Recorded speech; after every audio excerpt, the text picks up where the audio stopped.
Joseph, the author of 7 poetry collections, and I'm going to be reading a little bit from all of them. The first one I want to read from is my book called Unity. The theme of this, each of my books has a different kind of theme. The theme of this book is it's multiple voices of different characters coming together, but there is no distinction between the voices to show how people are united based on their parallel experiences and parallel emotions.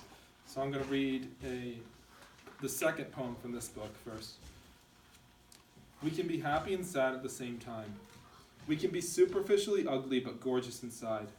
We can stop believing in religion. We can lose all faith in God or in any book.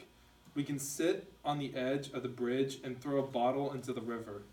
We can celebrate the passing years. I know how important your voice is, and I'm filled with sadness like drowning in chlorine. I'm wasting all my time second-guessing myself. I'm wasting all my time living like I am dead. I'm wasting all my time running for miles and miles. I'm wasting all my time learning to forget you. I'm growing colder with age. Remember my useless accomplishments. You're more than the death you will fall victim to. We cannot stop thinking about the end of life because after death, nothing happens. Like the moment we sit staring at our phones. When you've made up your mind, I do not believe anything will ever change it. It's necessary to change the world. Sitting in these hallways waiting for eternity, sitting in these hallways falling in love with death, dying to feel something real, crawling like my soul away from the torment inflicted upon us. And we have so much passion. The moment when the clouds make the room dark. The days go by without you. The night grows colder here. Now nothing at all will make me put down my pen, lamenting the loss of poets, the ones who died years ago. There are books I'll never read because they remind me of you. There are feelings locked inside me that I cannot annihilate. Remember the days when you used to cry simply because the days are passing, simply because of the air of fall fading into winter.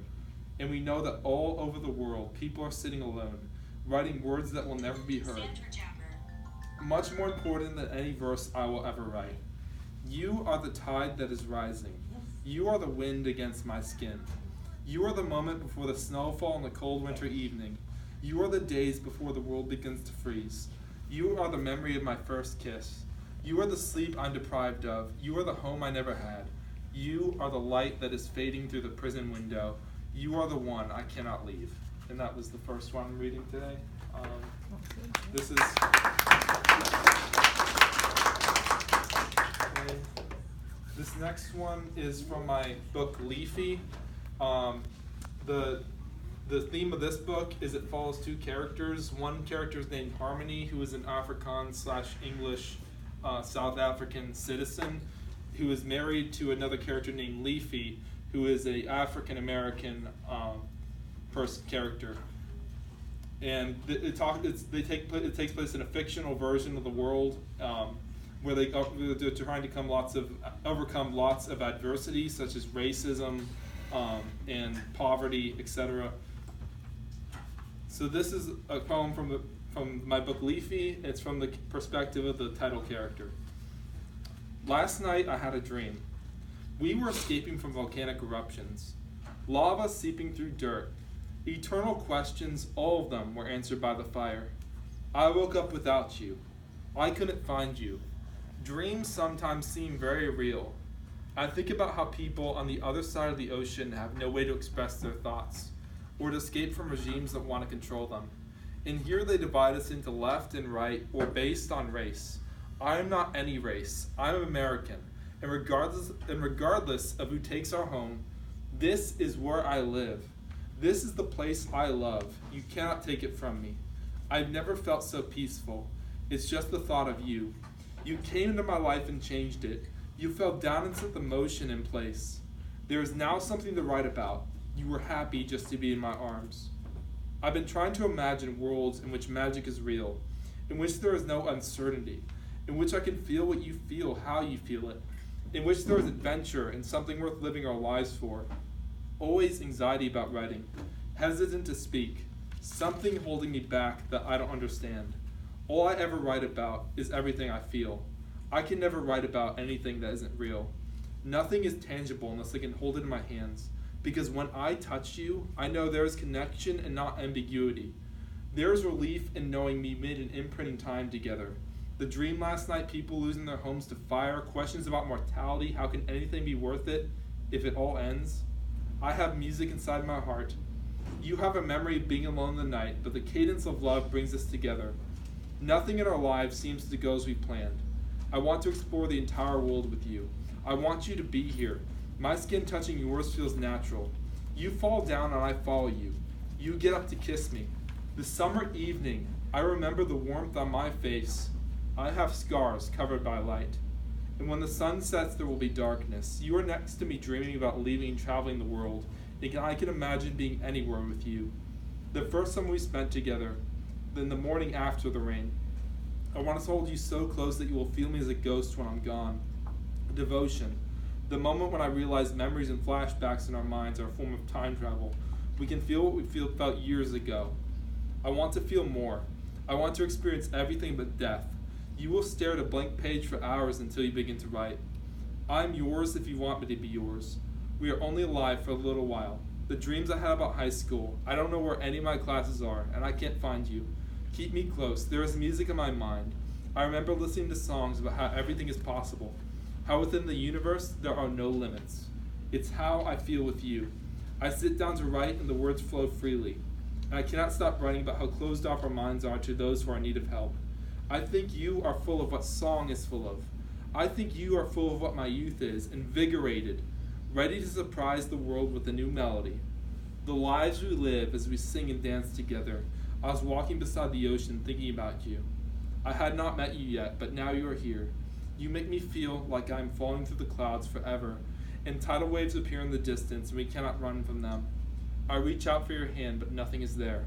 And the waters submerged me in the name of the Father, and of the Son, and of the Holy Spirit. Yesterday I was baptized and chrismated. Today I'm dreaming of tidal waves in the way I have no control, in which I run, but there is no safe place. The next day, at 6:19 p.m., I'm about to go outside. I hold my love close to me as we walk together, and we see the lake. She's in love with the beautiful world. She makes me feel secure. She makes me feel home. As the small waves approach the shore of the lake, I know I'll find her in my dreams, and the waves will swallow us.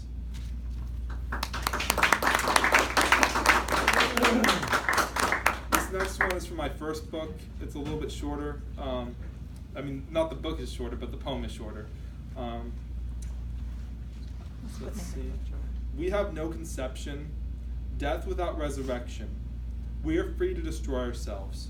I live and do not say a word, and every day without exception I fall in love with a secret world, and the more I grasp for it, the farther it flies away. Each day a covenant is broken. Each day we reap damnation upon ourselves. Never to find the key to salvation, we always tempt the flames. I can't keep myself inside my skin, because forgetting one's own vocation is the cardinal sin. God knows we lost the gnosis long ago, and if I try to call you, you'd never return my calls. Static noise fills up the void when we forget the past. From now on, we will just make our plans, but we never will arrive. We will sit inside this lecture hall, and all we will hear are lies.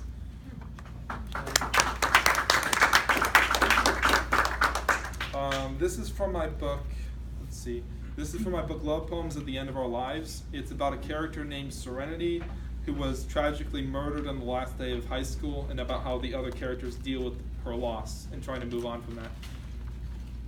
Okay, this poem is called Faith. Faith. I believe in nothing that I cannot feel. I feel you and I believe in you. I believe in you and I love you. I love you and I experience you. I experience you and I save you from the storm. I save you from the storm and I make the world disappear. And when the world disappears, I will recreate it for you. Show me the world beyond your dreams. I will feel it and we will both experience joy. Hope. You have grief inside your soul. I have death in mine. You have tears that drown the soil and bring new life that grows. This life will overflow the planet and spread a message of love and compassion, and not one of cutting your family out of your life forever. One in which there is peace and not religion, joy and not hardship, labor and payment as well, recognition for what you've been toiling. I want to live in a world with you, a world where there is balance. Charity. It's okay, I wouldn't be here if I didn't love you. Now kiss me. I feel as if nothing can destroy what we have together. Okay.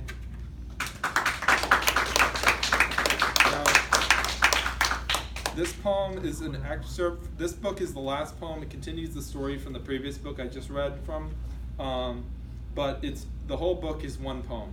It's about 100 pages long. I'm just going to read a short fragment from the book. I have books to write that you will never read. I have movies to make that you will never watch. I have music to write that you will hear in the voices of strangers, walking up and down your street.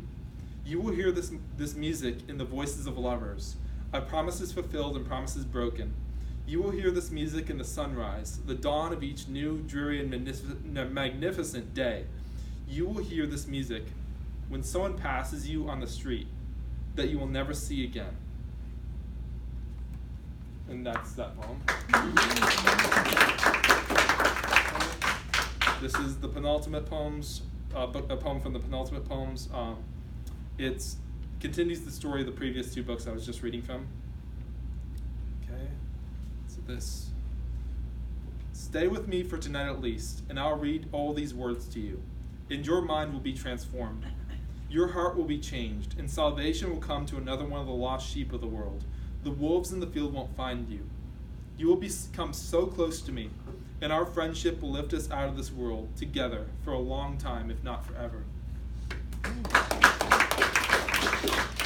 And this is my last one. This is from my book, Purity Redeemed. It's a group of poems that I released into the public domain, meaning like anyone can copy it, or distribute it, or even put their name on it and publish it. But I did that because I just want to get the book out to as many people as possible, as quickly as possible. So this is from Division 4, Article 1. The poet draws attention to the simple moments in this life we live together. The poet walks with you through the chaos of the war, and the chaos of the explosions and the changing tides of the world. The poet is now writing in his apartment after work about redemption and starting over. He takes your hand while you are in class and writes the words for you, guiding you to power and passion and bliss through the chaos that agonizing moments bring to our lives. And then you become the next in a long and epic history of romance, passion, and devastation and recreation. You take up the mantle of poet. You become who he never was. The poet walking through these city streets alone, the cold wind against his shoulders. On the bus, he will write words describing what the cold in his shoulders was telling him. It told him 1,000 epic tales, but so quickly that he could not possibly write them all down. It told him about worlds when the wars end, there is celebration, and soldiers come home in the freezing winter with nothing but warmth in their hearts. The suffering we feel when we have the familiar ache within our hearts. We have not suffered enough for our sins. The poet draws attention to who we are when he would read his poems to millions of strangers who would never think of him again. And the poet said, no one should ever care about money, because we have everything we need in the desperate moment when the stranger on the street reaches out his hand for yours, as he reaches out for help. No one should care about fame, because I found the recognition I need whenever I speak to you. And then he leaves and goes to a new city, where it is darker, and one day he wakes up and finds himself standing in front of a subway station, watching the trains go by. He can feel their motion like wind, moving his scarf and beanie violently. And then he falls asleep on the bench of the subway station and dreams that he has really found redemption, that all of our sins are washed away, and we can all live together in peace despite what we've done. We can become new people and live in new nations. We can grow older, and we will never be young again. But we will think about what it is like to be young, but perception is not the same as reality. The poet sleeps and also dreams about nations that have forgotten their own people and failed to protect them, and now some of them are slaves of new regimes. The only way we can truly change is through flames, when the old us burns away, when the new replaces the old, when our desperation does us good. The poet wakes up and walks to a new city, forgetting about the old one, a city where the wind is warm and the sun shines, the city where the people who used to love him moved to, but they no longer loved him, and they no longer listened to him. He was not greeted by anyone there. They all had shut their doors. So he quickly traveled to a new land where no one knew him at all, and then people learned about him. And when people learned about him, they were amazed at the power of his words to change so many lives. When the heart is touched, the result is eternal and unforgettable. And one day the poet stopped writing because it had become so painful to lift his pen. Then he threw his pen across the oceans, where it landed and sank into the abyss of a dark and dreary life. And people wondered when the poet would ever write new words, because his words made them feel so many emotions at once. But eventually they forgot about the poems, and the poet wandered the streets again, where for several years he would contemplate the meaning of life and the end of all good things. And that's the last poem I have to read today.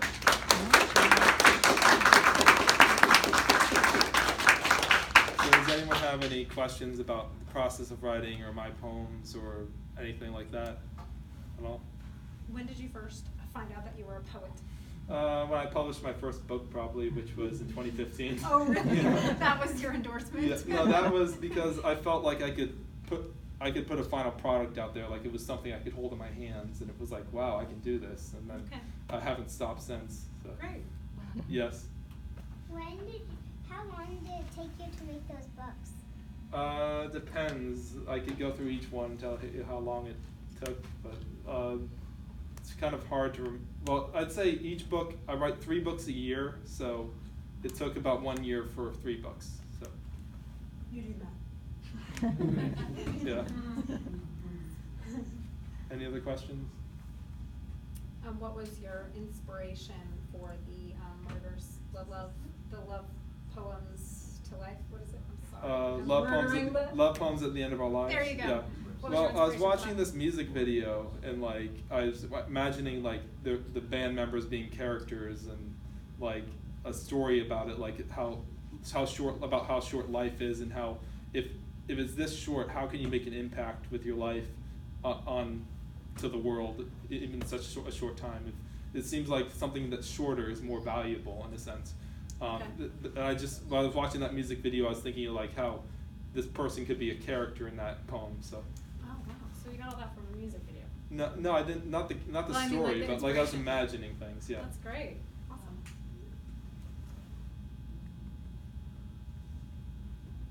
Anything else? Okay. Well, thank you. Thank you so much.